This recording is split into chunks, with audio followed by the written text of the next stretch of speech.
Bismillahirrahmanirrahim. Assalamualaikum warahmatullahi taala wabarakatuh. Apa khabar anak-anak dan tuan-tuan sekalian?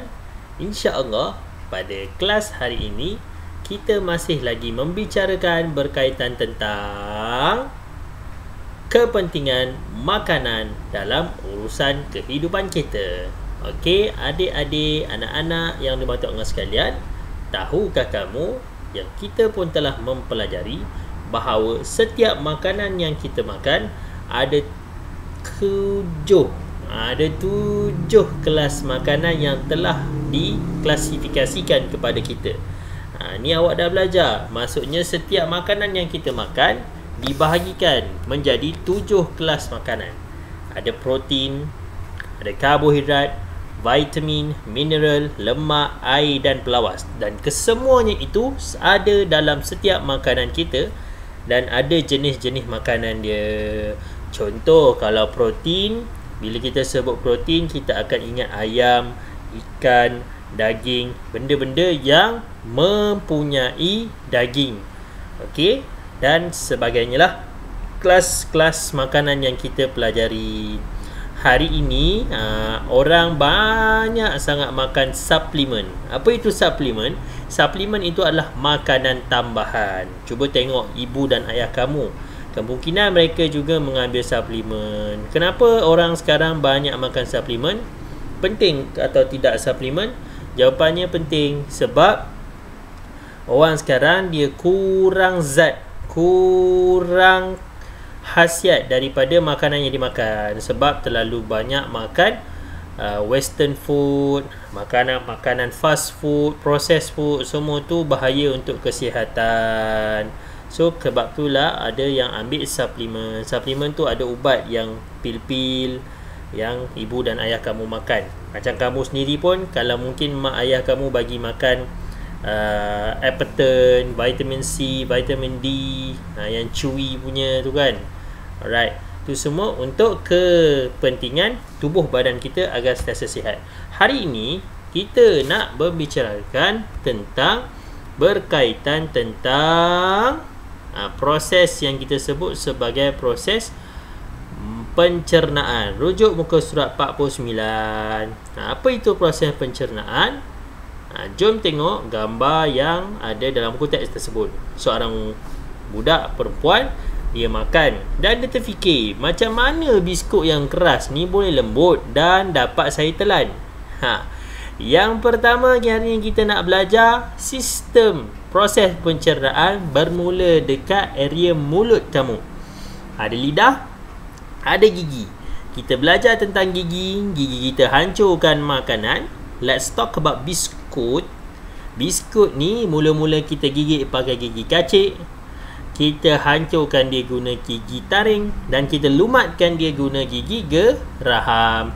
And then macam mana dia boleh masuk ke dalam mulut, masuk ke dalam perut kita? Apa yang terjadi? Sebabkan dia ada saliva. Saliva ni bahasa sains lah.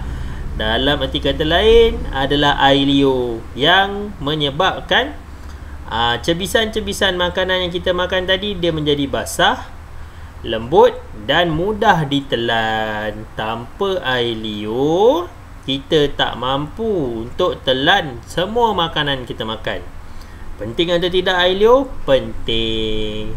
Tapi secara adabnya, boleh atau tidak kita ludah air liur kita pada orang lain? Tak boleh, sebab kotor. Mulut kita ni kotor sebab tempat masuk makanan.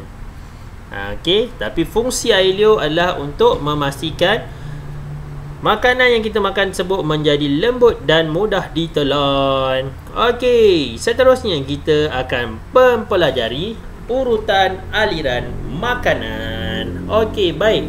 Aliran makanan ini bermula daripada mulut kita. Dia turun melalui, kalau kita tengok dari luar ni, nampak leher kita ni. Leher kita ni ada 2 saluran. Yang pertama adalah saluran pernafasan, yang kita kenal sebagai apa? Kita kenal sebagai trakea. Yang kedua ada saluran makanan, yang hari ini kita belajar dikenali sebagai esophagus. Esophagus. Esophagus sampai sini. Dia sampai satu lagi area, iaitu perut. Perut kita ni dia sebelah kiri. Perut yang kita faham kalau tengok orang adalah yang kat luar tu, yang boncet tu kan. Tu perut secara pandangan mata kita yang kat luar.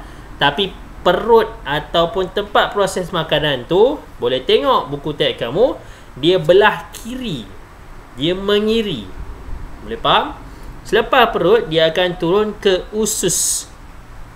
Usus ni yang panjang-panjang tu, tu usus. Kalau baru-baru ni kita baru merayakan Hari Raya Korban. Kalau kamu sempat ataupun berpeluang tengok orang sembelih melapah lembu, namun kau tengok macam mana dia orang keluarkan perut lembu tersebut, termasuk dengan usus-usus dia. Tu usus. Usus juga ada dua, usus besar, usus kecil. Okey, makanan tersebut tadi dah masuk kat perut. Awak bayangkan lah, dia proses untuk dihancurkan. So perut dihancurkan, ada proses lain, masuk usus, proses lain. Dekat usus ni dia dah terbentuk sebagai tinja dah. Tinja tu apa? Tinja tu tahi. Tahi kamu yang kamu buang hari-hari dalam tandas. Boleh faham? Last sekali dia akan keluar daripada dubur. Dubur ni adalah lubang punggung. Lubang punggung itulah tempat kamu buang najis kamu. Nama ni adalah dubur. Habis ustaz, kubul. Kubul apa ustaz? Kubul tu bahasa untuk kemaluan perempuan yang kita kenal sebagai farash ataupun kubul. Tu kemaluan perempuan. Lelaki tak ada kubul, lelaki ada dubur. Dan juga kemaluan lelaki yang dikenali sebagai zakar. Okey, 5 laluan ni ada 5 laluan urutan aliran makanan. Penting kamu tahu supaya kamu menjaga kesihatan tubuh badan kamu. Okey, boleh faham? Alright, seterusnya. Okey, pencernaan makanan. Tengok tu di esophagus. Dia akan lalu. Kalaulah kamu tak hancurkan betul-betul dekat mulut, susahlah dia nak lalu. Sebab itulah kamu boleh tercekik. Sebab laluan dia tak cukup luas untuk kamu masukkan makanan. Kalau kamu makan ayam, kamu telan macam tu je, boleh tak? Tak boleh lah. Terus di perut pula. Dah dia masuk kat perut, dia bercampur dengan makanan-makanan lain, geng-geng lain. Dan seterusnya dekat usus. Dekat usus ni lah nutrien kami diserap. Nutrien makanan. Nutrien tu maksudnya khasiat. Nutrien adalah khasiat makanan. Contoh, kita makan buah tembikai, ada khasiat dia, ada vitamin dia. Kita makan durian, ada potasium. Kita makan ayam goreng, ada protein. Sampai pada usus, makanan tersebut ada khasiat dia, dan khasiat dia akan diserap dekat usus. Nampak tu gambaran. Okey, dan seterusnya, setelah dah diserap khasiat nutrien yang baik, benda yang baik tersebut diserap ke dalam usus dan terus bagi kebaikan dalam tubuh badan kamu, maka tinggallah makanan, sisa makanan tersebut menjadi yang dikenali sebagai tinja ataupun najis kamu, yang kamu akan keluarkan melalui dubur. Itulah proses pencernaan. Adalah proses menghancurkan makanan menjadi cebisan yang lebih kecil supaya nutrien daripadanya boleh diserap melalui urutan aliran makanan dalam badan. Ada beberapa perbuatan yang boleh mengganggu pencernaan. Antaranya boleh lihat di muka surat 54. Makan jangan laju-laju, boleh mengganggu proses pencernaan. Jangan kelang kabut, jangan gelojoh. Sebab tu kena makan pelan-pelan. Nabi SAW orang yang sangat cermat dalam kehidupan hidupnya, termasuklah makanan, iaitu basuh tangan sebelum dan selepas. Wallahu alam, supaya makanan sihat.